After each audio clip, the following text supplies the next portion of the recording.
Back to the Pioneer Sideline, episode number 78, the season finale. We're not quite done yet. We do have the Courthouse Tavern Case of the Week, which is brought to you by the Courthouse Tavern, located at 310 Forbes Avenue in downtown Pittsburgh. It's a crime to go anywhere else. So we're going to bring in this one. We do have a special thing coming up after this one. We're going to stay tuned until after the Courthouse Tavern Case of the Week to see this one. And this week, the case of the week is who...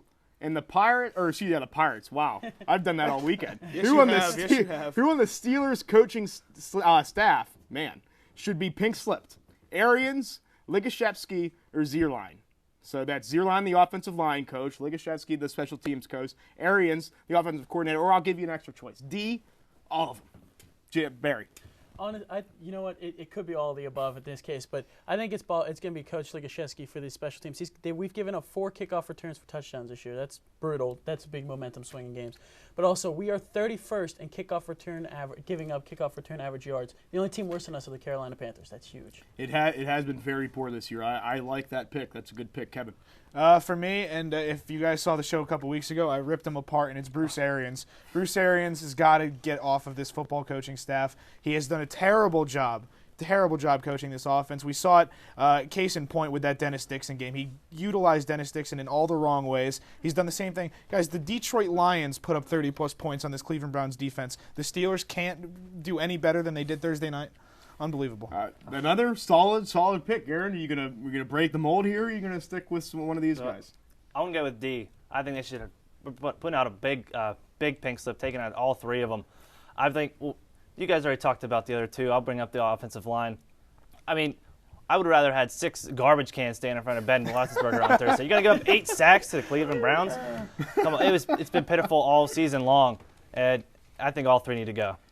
You know, it's been something that I haven't noticed about being a Steelers fan my entire life is just this team has talent. And that's a thing that everyone's overseeing right now. And I think a lot of people are trying to pick apart the team under a microscope as far as the players. Yeah. I mean, have you guys seen that as well?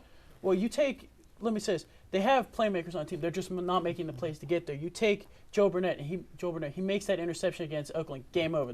We're looking at 7 and 6 and 7. That's huge for us. Our playmakers. And you know what? When you talk about playmakers not making plays, it goes back to the coaching staff. You have to put them in situations where they can make the plays. And playmakers on this offense, again, back with Arians, he's not calling the plays to utilize these playmakers, and it's the same thing with the offensive line. They have talent on the offensive line. They're running blocking schemes that they're not working at. Aaron, let me ask you this. Has Dick LeBeau overstayed his welcome in the NFL? I don't think so. We've seen interviews with Tyrone Carter backing up for Troy Polamalu right now, but he says that if you think that, you're crazy. Dick LeBeau should still be in the NFL, still a great coach, and I don't think it's his schemes that's the problem. It might be the players. Guys aren't performing up to their task. James Ferrier, I think he's passing exactly. Missing tackles. We have everybody. Look, Dick LeBeau's not going to go out there and make tackles. The team has to make tackles, and we saw that in every game. This team just can't tackle. Guys, thank you very much. You know what?